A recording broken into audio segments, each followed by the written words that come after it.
সাত সকালে এ কি কাণ্ড দেখুন, ভাই বোনের লেগেছে ঝগড়া। মাম্মামের রয়েছে একটা ছোট্ট খেলনা, যেটা কি এখন দুই ভাই বোনেরই চাই। আর সেটা নিয়েই দুই ভাই বোনে করছে কাড়াকাড়ি। আর আমি কি করছি? আমি দাঁড়িয়ে দাঁড়িয়ে মজা দেখছি আর ভিডিও করছি। Hello everyone, good morning. Piyali ব্লগসের নতুন আরেকটা ব্লগে আপনাদের সবাইকে ওয়েলকাম। আপনারা সবাই কেমন আছেন? আমি কিন্তু ভালো আছি, আশা করছি আপনারাও সবাই ভালো আছেন।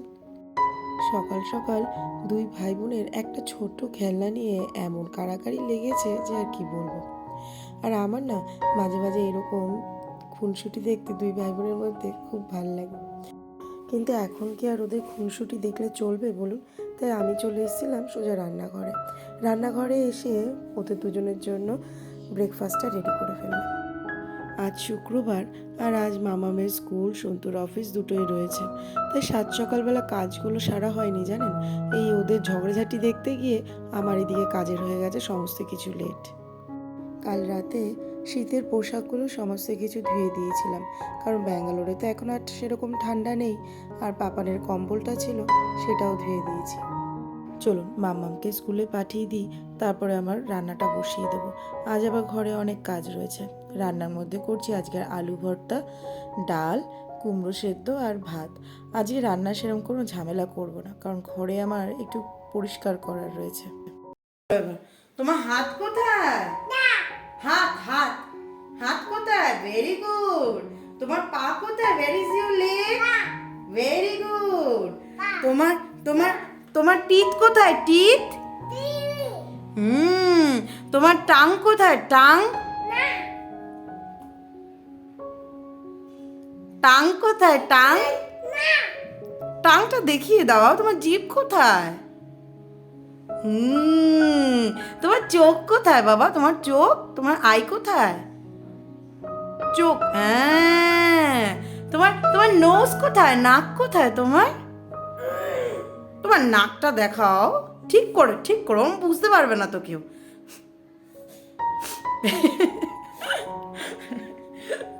নাক থেকে বেরিয়ে যাবে। তোমার হেড কোথায়? তোমার মাথা কোথায়? মাথা? হ্যাঁ, ভেরি গুড, গুড বয়। রান্না বান্না সেরে পাপানকে স্নান টান করিয়ে একটু পাপানকে শেখাচ্ছিলাম পড়াশোনা জানেন। এখনও পুরোপুরি কথাও বলতে পারছে না, কিন্তু তবুও একটু নিজের থেকে চেষ্টা করলাম।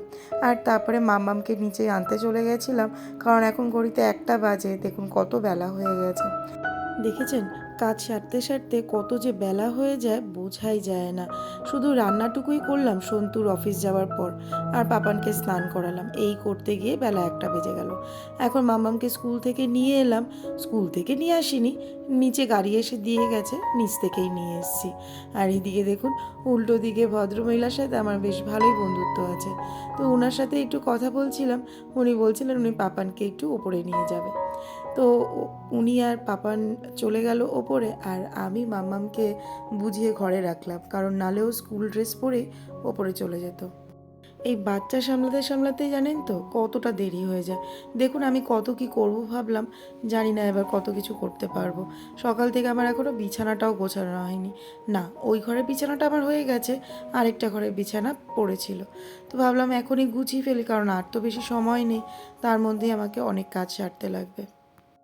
আর এদিকে দেখুন, বাচ্চা থাকলে যা হয় ঘরে, একটা কাজ করতে আসছি তখনই মামামের ঘ্যান ঘ্যান শুরু হয়ে যায়। এইটা দাও, ওটা দাও, সেটা দাও। কাজ আমার এর জন্য সব দেরি হয়ে যায় জানেন তো। সময়ের কাজ সময় মতো না করতে পারলে ঠিক ভালো লাগে না। এখানে আমি বিছানাটা গুছিয়ে নিলাম, এরপরে আমি আমার ঘর দরগুলো একটু পরিষ্কার করব। বেসিনের ওপরে এই আয়নাটা প্রায় আমাকে রোজই পরিষ্কার করতে লাগে, কারণ জলের দাগ এমন বসে যে আয়না দিয়ে ভালোভাবে দেখা যায় না। শুধু এই আয়নাটা নয়, এটা নয় জলের দাগ পড়ে, আর আমার বেডরুমের আয়নাটায় পাপান হাত দিয়ে দিয়ে আরও বেশি নোংরা করে। মানে এই আয়নাটাতে পাপান তো হাত পায়, আর হাত দিয়ে জানেন তো পুরো হাতের ছাপে ভর্তি করে দেয়। নিচের দিকটাতেই বেশি প্রবলেম হয়। বাচ্চা ঘরে থাকলে ঘর দেওয়ার যেন একটু বেশিই নোংরা হয়, তাই বলতে পারেন এই প্রায়ই আমাকে ডাস্টিং করতে লাগে। প্রত্যেক দিনের ডাস্টিং প্রত্যেক দিন করতে লাগে। না, ঘরে কিন্তু সেরকম ধুলো জমে না, কিন্তু এই ছেলেমেয়েরা বড় নোংরা করে ফেলে। অনেকেই এই রোজ রোজ পরিষ্কার করাটাকে একটা মানসিক রোগ বলে, কিন্তু এটা কিন্তু কোনো মানসিক রোগ নয়, এটা একটা আর্ট। নিজের সংসারটাকে গুছিয়ে রাখা, পরিষ্কার করে রাখাটা কিন্তু সত্যিই একটা আর্ট। এমনকি এটা কিন্তু একটা ভালো অভ্যাসও। পরিষ্কার পরিচ্ছন্নতা আমাদেরকে সুস্থ বোধ করায়।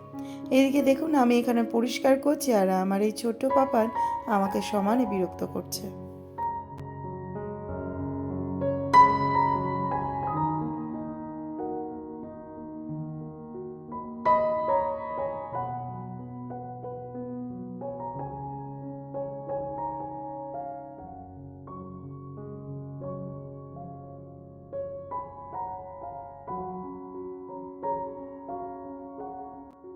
চলুন, এখানকার ডাস্টিং তো আমার মোটামুটি কমপ্লিট। এখন আমি চলে এসেছি এই চেয়ারটাকে ঠিকঠাক জায়গা মতন রাখতে, যে কাজটা করার জন্য আমি সকাল থেকেই তাড়াহুড়ো করছিলাম। মানুষ চেয়ার কেনে বসার জন্য, আমরাও তাই কিনেছিলাম, কিন্তু এখন দেখুন এই জায়গাটার মধ্যে কত কিছু রাখা হয়ে গেছে। তাই ভাবছি এই চেয়ারটা আর এখানে রেখে লাভ নেই। এত জামা কাপড়, এত জিনিসপত্র এখানে রাখা হয় যে এই চেয়ারটা ভীষণই বাজে লাগে দেখতে। তাই ভাবছি এটাকে ঘরের ভেতর ঢুকিয়ে দেবো, আর এই জায়গাটার মধ্যে আমার অন্য জিনিসপত্র রাখার আছে। এই বাচ্চা মেয়েটাকে দেখছেন, কি সুন্দর দেখুন, চুপচাপ এসে বসে রয়েছে। ও হচ্ছে মামামের বান্ধবী। আমাকে দেখে ভীষণ ভয় পায় জানেন, তাই আমাকে দেখলেই চুপ করে বসে থাকে। এই চেয়ারটাকে আমি যতবার গুছিয়ে রাখি, এরা সবাই মিলে ততবার এই জায়গাটাকে নোংরা করে। চলুন, চেয়ার পরিষ্কার করে নিয়েছি, এবার এটাকে অন্য ঘরে নিয়ে চলে যাব। আর এই জায়গাটায় আমি কি রাখবো সেটাও আপনাদেরকে দেখাবো, কিন্তু আজকের মনে হচ্ছে না আমার আর এখানে গুছিয়ে রাখা হবে, কারণ অনেকটা বেলা হয়ে গেছে। আগে চেয়ারটা রেখে দিয়ে আসি, তারপর যদি সময় পাই তারপর আমি এই জায়গাটাও গুছিয়ে রাখবো।